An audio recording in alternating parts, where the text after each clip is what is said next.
Scotland, February 1943.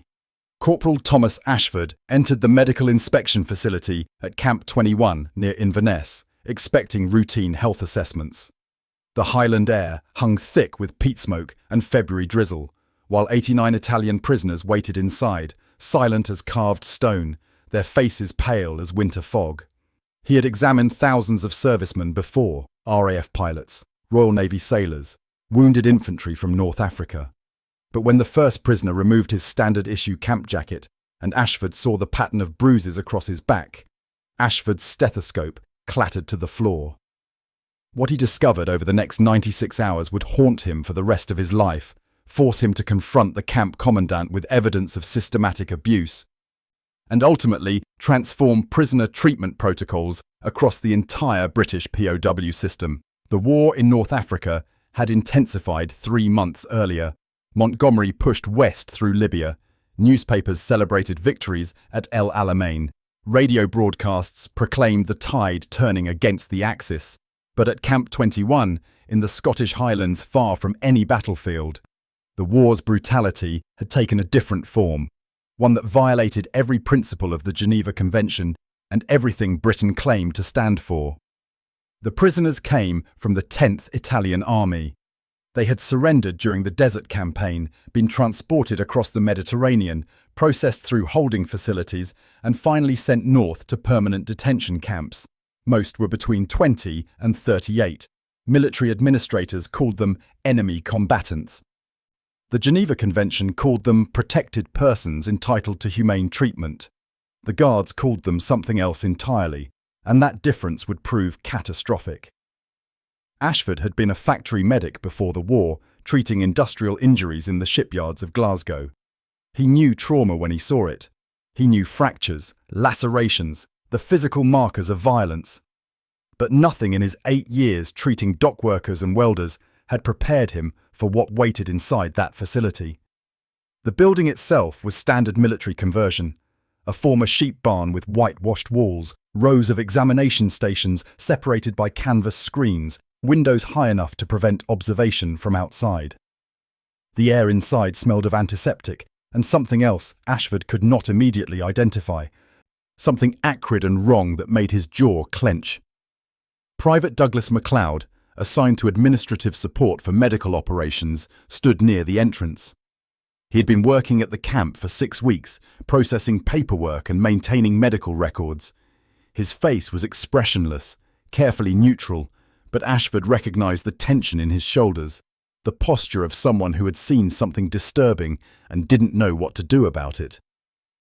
"Corporal," MacLeod said quietly, "I think you should look at the injury logs before you start the examinations." Ashford set down his medical kit.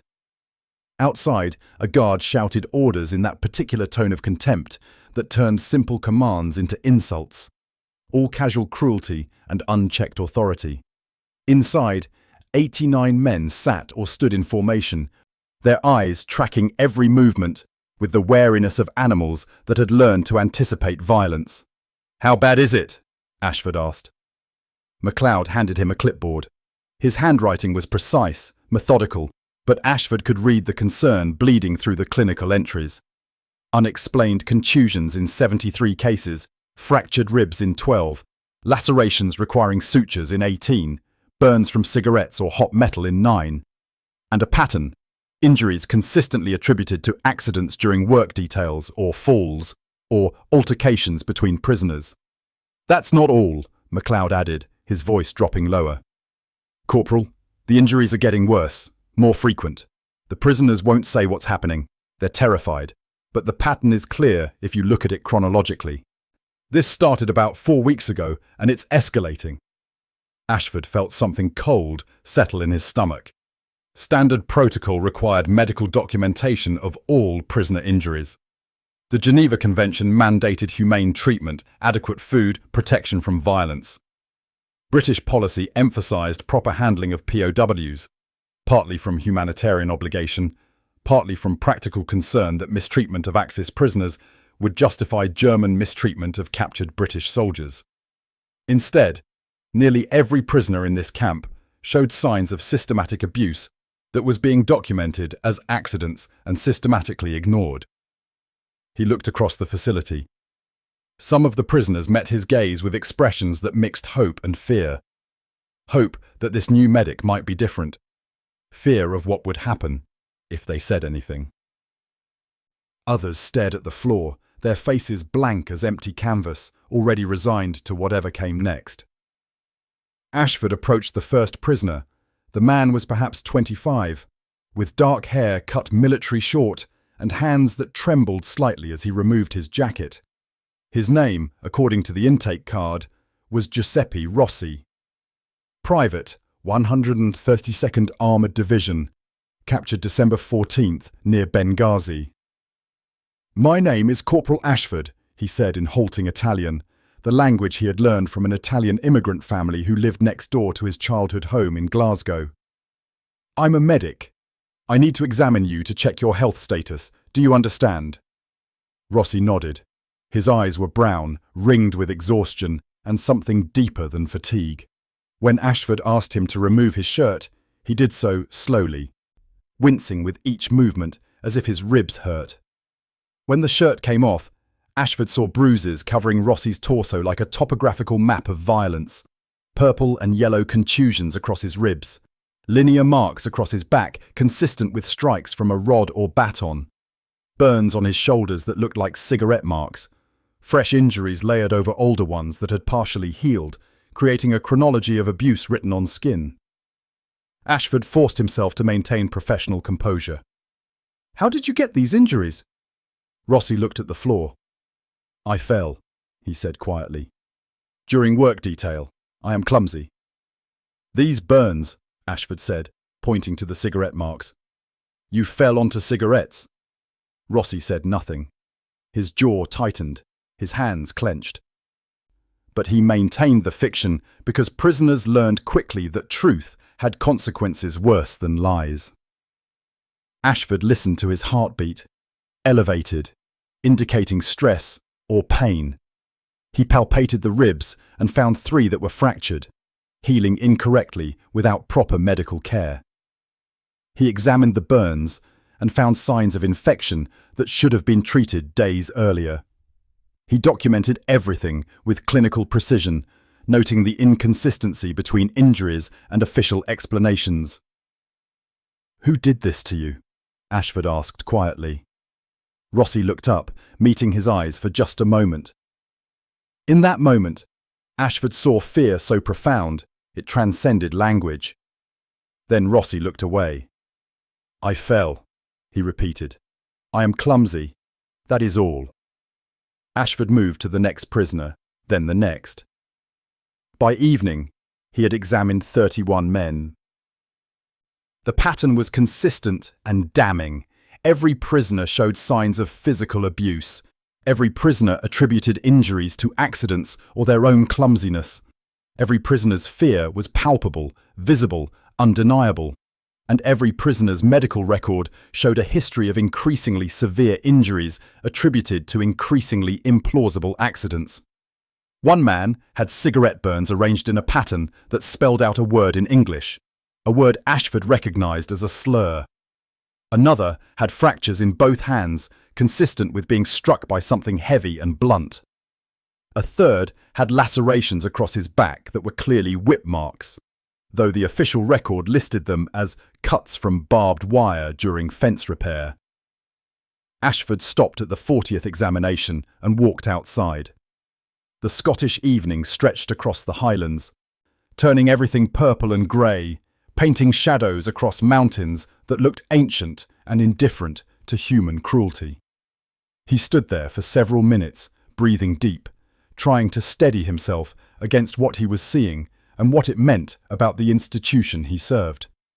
MacLeod followed him out.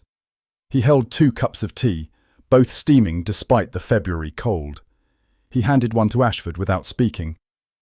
"They're being tortured," Ashford said finally, his voice coming out rough, barely controlled. "This isn't discipline. This isn't prisoners fighting each other. This is systematic abuse by guards who know they won't face consequences, and it's being documented as accidents, so no one has to acknowledge what's actually happening." "I know," MacLeod replied. I've been filing reports for 3 weeks. I've documented the pattern. I've noted the inconsistencies, but I'm a private. My reports go to the medical officer, who files them with routine documentation. Nothing happens. The injuries continue. The official explanations continue. And the prisoners continue being tortured. Ashford shook his head, not in denial, but in disbelief at how thoroughly the system had failed. The Geneva Convention explicitly prohibits this. Britain's entire argument for proper POW treatment is based on reciprocity. We treat their prisoners well, so they treat ours well. If this becomes known, it gives Germany justification to abuse British POWs. Beyond the moral obscenity, this is strategically insane. The camp commandant knows, MacLeod said quietly. Major Thornton. He's been here since the camp opened. Either he's ordering it, or he's aware and tolerating it. Either way, he's responsible. But he has connections in Edinburgh, friends in the War Office. Reporting him through official channels means the report goes to people who protect him. The regulations were clear.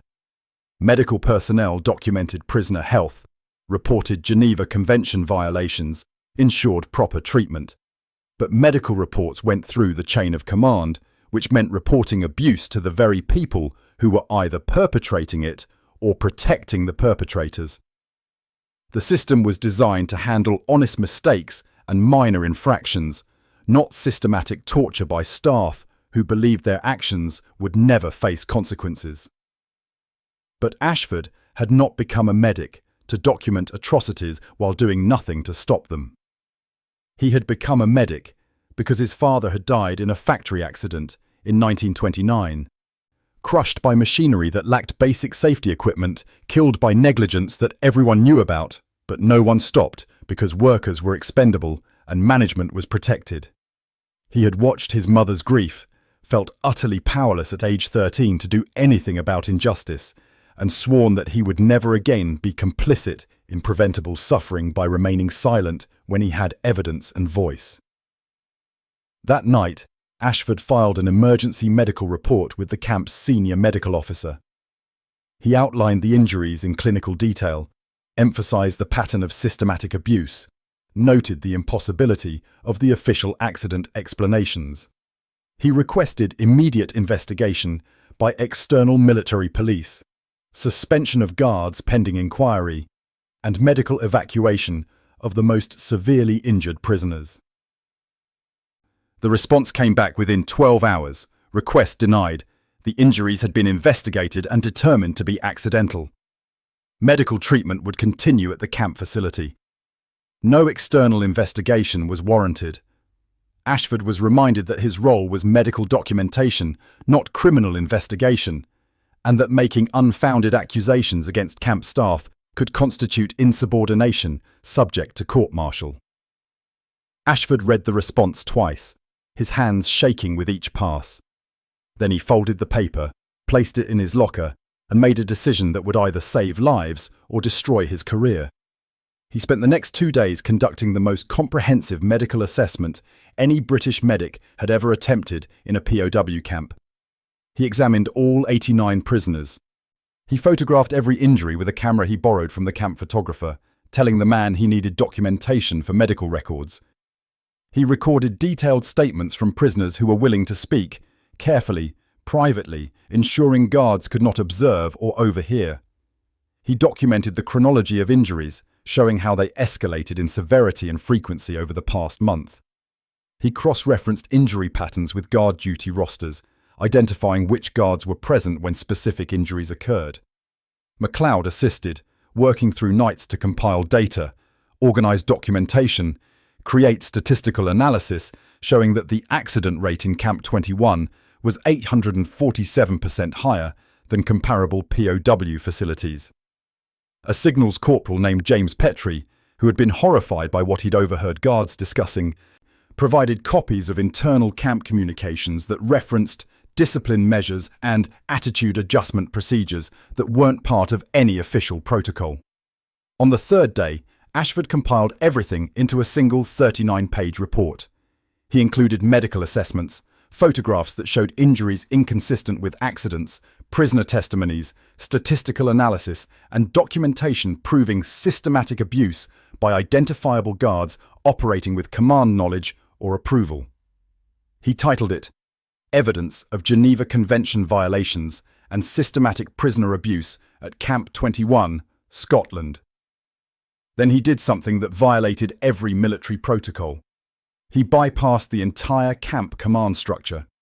He sent the report directly to the International Committee of the Red Cross, to the War Office Inspector General, to members of Parliament who sat on the Military Affairs Committee, and to the Judge Advocate General responsible for military justice. He attached a cover letter explaining that internal reporting had failed, that crimes were being committed with command approval, and that external intervention was the only way to stop ongoing violations of international law. The camp commandant learned about Ashford's action within 24 hours. Major Thornton summoned him to his office, a converted manor house office that smelled of pipe tobacco and old leather.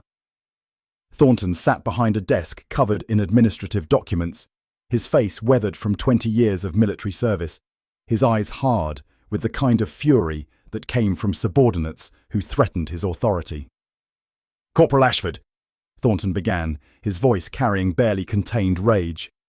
"You have committed an act of gross insubordination. You have violated the chain of command. You have sent classified information about camp operations to external organizations without authorization. You have made false and slanderous accusations against my staff and my command. Do you understand what you've done?" Ashford stood at attention, his mind clear despite the consequences he knew were coming. He could apologize, claim he'd misunderstood the injuries, promise to follow proper channels. He could protect himself, avoid punishment, maintain the order that held military structure together. Instead, he said, "Sir, with respect, prisoners are being systematically tortured in this camp. I have documented 89 cases of abuse, photographed injuries inconsistent with the official explanations, and compiled evidence that guards are violating the Geneva Convention with command knowledge. My report is accurate. Someone needed to see it who had the authority and willingness to stop what's happening." Thornton's face reddened. "You have no idea what you've done. These are enemy prisoners, Italian soldiers who fought alongside the Germans, who killed British troops, who supported fascism. They're not victims, they're war criminals who deserve everything they get. And you've portrayed them as suffering innocents while making me and my staff look like monsters." "Sir," Ashford replied, keeping his voice steady, "they're protected persons under international law. How we treat them reflects what Britain stands for. If we torture prisoners, we're no different from the enemy we're fighting. And pragmatically, every Italian prisoner we abuse gives Germany justification to abuse British prisoners. My report documents facts. What's being done here is illegal, immoral, and strategically counterproductive." Thornton stood, leaning forward with both hands on his desk. "You're confined to quarters pending court-martial. You're stripped of medical duties. You're not to communicate with prisoners, staff, or anyone outside this camp. And when this is over, Corporal, you'll be in military prison for what you've done." Ashford returned to his quarters, uncertain whether he had committed career suicide or prevented further atrocities. For 6 days, he was confined and isolated.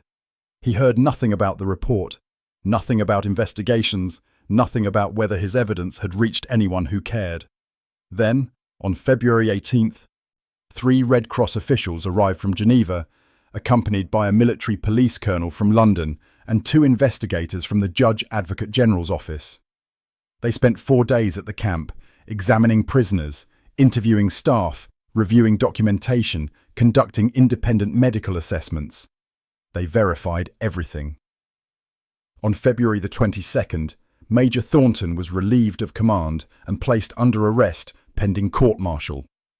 5 guards were arrested and charged with violations of the Geneva Convention and assault. The entire camp staff was placed under investigation. Emergency medical treatment was provided to the most severely injured prisoners, and the War Office issued immediate directives to all POW camps, ordering comprehensive inspections and review of injury documentation protocols. On February 24th, Ashford's confinement was lifted. The senior Red Cross official, a Swiss doctor named Dr. Heinrich Weber, met with him privately. "Corporal Ashford," Weber began, "your report has caused significant disruption. It has embarrassed the British military. It has damaged Britain's international reputation. It has resulted in courts-martial and policy reforms that will affect hundreds of camps." Ashford said nothing, waiting. "It has also saved lives," Weber continued. "The abuse you documented was systematic, escalating, and would have continued indefinitely without external intervention. Your evidence was comprehensive, accurate, and impossible to dismiss. You did what the system failed to do. You protected prisoners who had no protection." Weber handed Ashford a folder. Inside was a new set of orders. Temporary assignment to the Red Cross POW inspection program, travelling to camps across Britain to conduct medical assessments and ensure Geneva Convention compliance. "We need medics who understand that documentation isn't enough," Weber said, "who are willing to act when they see violations. Your career in the British Army may be over. Military institutions don't reward whistleblowers. But your work protecting prisoners is just beginning." The new protocols were implemented within weeks. Independent medical inspections became mandatory at all POW camps. Red Cross observers gained unrestricted access. Injury documentation was reviewed by external authorities. Guards received training on Geneva Convention requirements and faced immediate consequences for violations. Most critically, reporting mechanisms were established that bypassed camp command structures, allowing medical personnel to report abuse directly to authorities who had no stake in protecting perpetrators. The results were immediate and measurable. Prisoner injury rates across the British POW system declined by 73% within 3 months. Geneva Convention violations decreased by 89%. Reports of guard misconduct increased initially, not because abuse increased, but because reporting finally worked, then declined as guards learned their actions would face consequences. Ashford spent the next 2 years travelling to camps, conducting inspections, training medical staff, investigating reports of abuse. He documented violations, recommended policy changes, testified at courts-martial.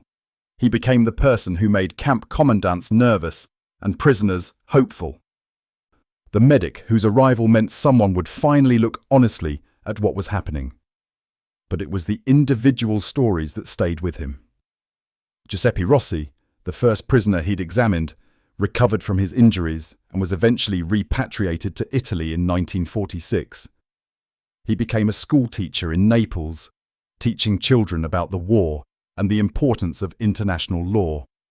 He kept a photograph of British medical staff who had treated him after the abuse ended, though he never learned which medic had finally reported what was happening.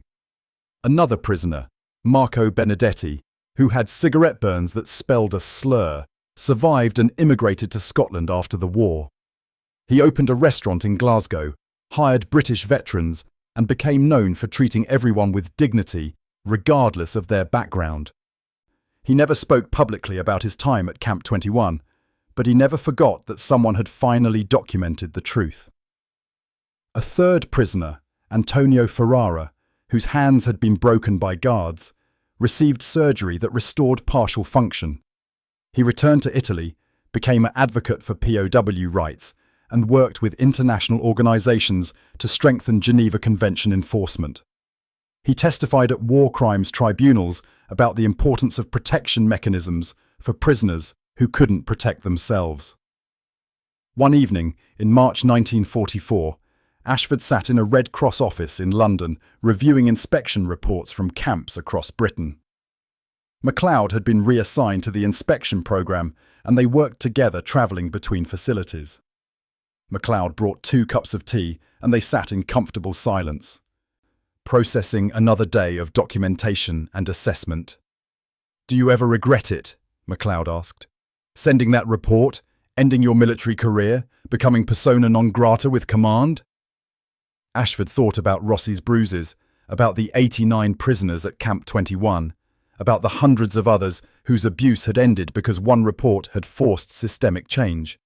He thought about his father dying in a factory where everyone knew the equipment was dangerous, but no one stopped using it. He thought about the difference between documenting suffering and actually preventing it. "Every single day," Ashford replied. "And every single day, the answer is no." The war in Europe ended in May 1945. Prisoners were repatriated, camps were closed, the massive POW system was dismantled. Ashford's reports became part of the permanent record, used in post-war assessments of how Britain had handled prisoners, what had worked, what had failed, what needed improvement. But Ashford never sought recognition. He returned to Glasgow in 1946, worked in the same shipyards where his father had died, and spent the next 35 years as an industrial safety inspector. He never spoke publicly about Camp 21, never wrote about his work with the Red Cross, never gave interviews about the prisoners he'd helped save.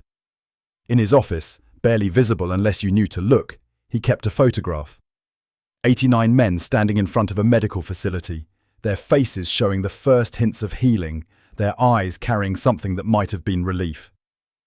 And in the background, partially in frame, Corporal Thomas Ashford and Private Douglas MacLeod, their uniforms marking them as British Army medical personnel who had documented what everyone else had chosen to ignore. Years later, when historians began studying Britain's POW system during World War II, they would find Ashford's 39-page report in the archives. They would read his medical assessments, see his photographs, study his documentation. They would note that he had been threatened with court-martial, relieved of military duties, and ultimately awarded a commendation from the International Committee of the Red Cross for exceptional humanitarian service.